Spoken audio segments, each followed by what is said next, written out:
Thanks. Andy.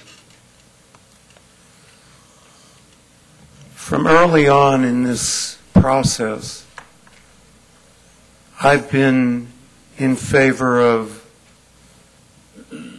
developing a larger mixed-use vision for what is now known as the M2 district.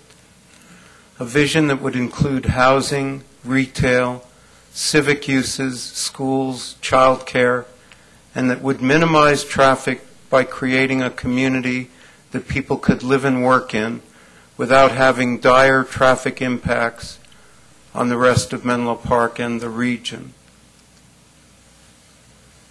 Implementing this vision would entail creating a plan before we vote on this project that would upgrade the entire M2 area in a comprehensive and cohesive way, offer child care that is available for all workers, provide jobs as soon as possible, generate significant city revenue as soon as possible, cause minimal traffic impacts, provide housing or money or land for housing to address worsened jobs housing imbalance resulting from additional development.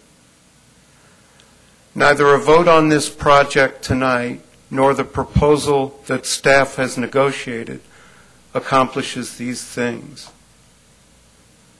The Planning Commission was charged with digging into the details on this project, and they passed this project with a split vote, 3-2, with a motion that included recommendations that have not been met, such as reduce traffic by 50% and get in lieu sales tax. There is only a 17% traffic reduction cap and no in lieu sales tax as part of this development agreement. As I've said before, Menlo Pres pays an in lieu sales tax for its social hall. I thought when I heard Mr. Bohannon speak on May 24th that he was expressing support for the notion that he would rather see this be on the November ballot than go to referendum at a later time. I must have been wrong. I admit that.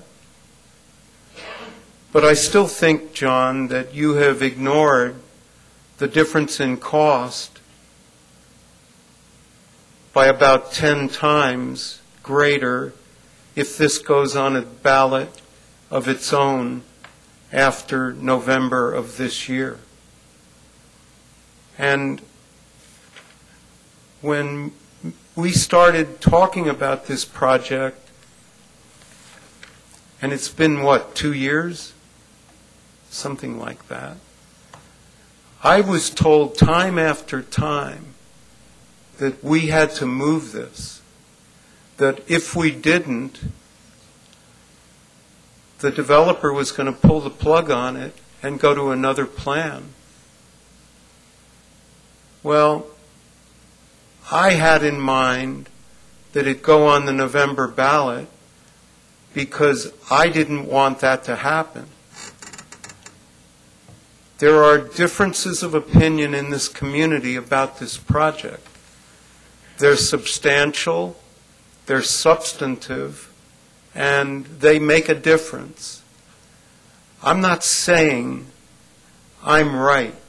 I am saying I trust the public to decide what they think is best for this city.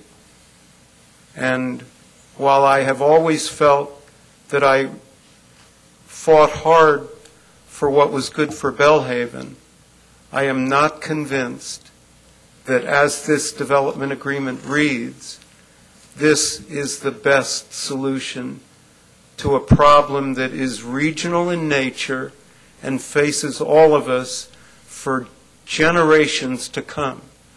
And that is, where is Menlo Park going to build additional housing?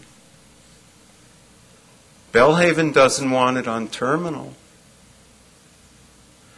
West Menlo doesn't want it in their neck of the woods.